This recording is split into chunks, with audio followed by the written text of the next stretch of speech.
G'day everyone and welcome back to the channel. Welcome to this FC24 Arsenal Career Mode series. This is episode 2. Make sure to drop a like, comment and subscribe if you enjoy. Really helps me out.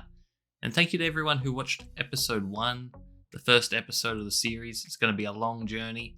Hope you guys will stick around for a while, if not all the series. But yeah, I appreciate Eddie and everyone who watches this.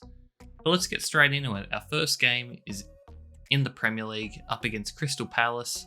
Going to slightly change the side for this one. Going to bring in Havertz, and then I'm also going to bring in Tomiyasu. But yeah, I'll try to rotate the side here and there, but we don't have the best depth of squad, but obviously it's a lot better than most, so I can't complain.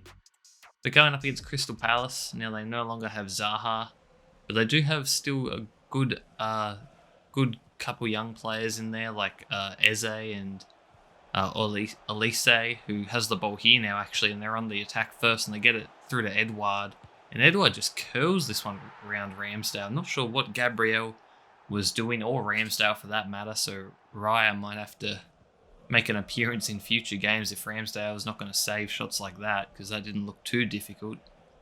But now we're going to look to respond here through Odegaard, who plays in Martinelli, and Martinelli with a good finish there to get it past the keeper, and just like that it's 1-1.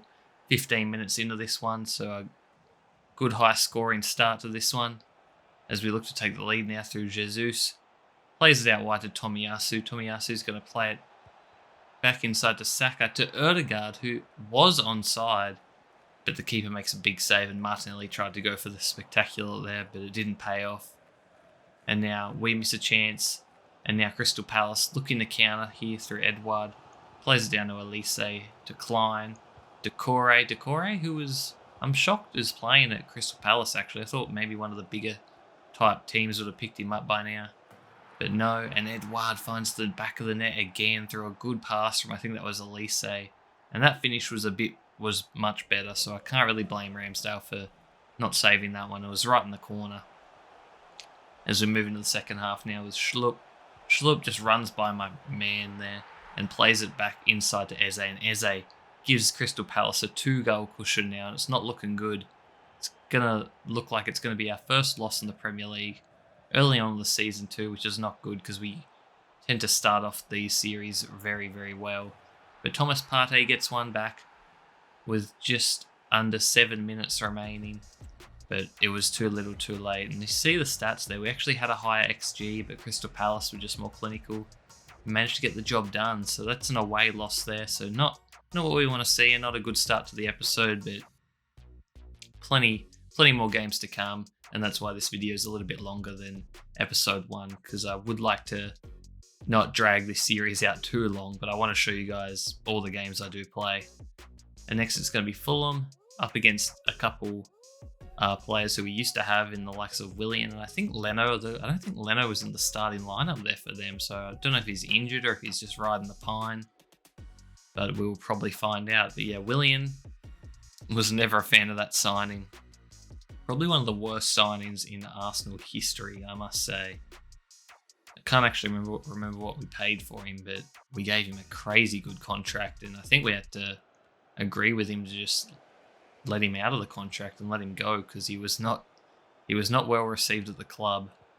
But yeah, up against Fulham now, starting off on the attack, but Fulham defend it well, but they give it away in a dangerous area, and Martinelli plays in Odegaard, who looked to be offside, but he wasn't. The flag stayed down, and Odegaard, the captain, makes Fulham pay as we take an early lead here. And as we skip ahead now, not deep into the second half, but midway through the second half, and we play a great team football there, and we get it to Saka, who leathers that on his right foot and makes it 2-0. As we get the cushion now, and that should be enough to give us the 3 points. But Fulham aren't going to give up. They're going to keep coming forward through Tim Ream, who gets the ball stolen, and Kedia, who's made an appearance, plays in Odegaard again, and Odegaard is not the fastest player, but he is fast enough to hold off his man, and he's not going to miss a one-on-one. He's too good and too clinical for that, and the captain secures us the 3 points there. But we look to add more damage to the scoreline and to the Fulham psyches here, with Nketiah playing in Trossard, and Trossard getting in on the action now. Makes it 4-0. And I believe Fulham actually get one late, but I can't remember if I put it in or not. No, I don't. But it's 4-1. You see there, we absolutely dominated. 15 shots to 2. And the XG there could have been even worse for Fulham if they weren't careful there and they managed to scrape a late one. But 4-1, I'll take that every day of the week, as you see a couple other results there from around the grounds. But good to get a win there. We needed to get a response after that loss against Crystal Palace. And it's actually West Ham, Liverpool and Brentford, top 3 at the moment. West Ham, actually there's still 4 undefeated teams still, but we're still early on in the season, and we have a massive game coming up here against Manchester United early on. One of our rivals. They're not as good as previous seasons. I feel like Manchester United have looked to go a bit of a youth direction with the likes of Højlund, and even Rashford and Antony are still relatively young. They also brought in Mason Mount, who I'm not sure in real life. I think he might be injured because I've not seen or heard anything about him. I'm not a Manchester United fan, so I do not know for sure. Let me know down in the comments what's going on with him. But hopefully we can get the job done here. Manchester United, not going to lie, their squad isn't the best, but they can always get a result. So you have to be wary, especially with the likes of Bruno. And then Rashford can obviously turn it on. But speaking of Manchester United players, Onana for them is having a shocking season in my opinion. He looks to slowly be getting better and better, but he's just not a great goalkeeper with at least saving shots. I mean, I think he was brought in for his ball distribution, but I don't know. I don't watch enough Manchester United games to really track how he's going. But Mason Mount scores an early one against us there to really set us back. And we've got to stop leaking goals. We need to get some clean sheets soon. As you see there, we nearly scored a goal. Good save by Onana, but the Manchester United player nearly scored an own goal there for us. But we get it through to Jesus now. Jesus isn't going to miss that. Onana couldn't keep it out. And just like that, it's 1-0, 25 minutes in. Still anyone's game. As we look to take the lead here through Jesus again. Jesus, there's a fine angle there. Goes to Welliot, and it goes just wide. Maybe he should have played it across the box there, as I think it was Martinelli streaming in for an easy tap in. Not sure if we could have played that or not. But we get it to Ødegaard now, and Ødegaard to get the lead. He's not going to miss that. It's a 1-on-1. Ødegaard is too good for that, too clinical. And he ends up scoring there, and we hold on for the 3 points. Not many chances in this game, as you'll see here by the stats, but a 2-1 result will definitely take that. 8 shots to 10.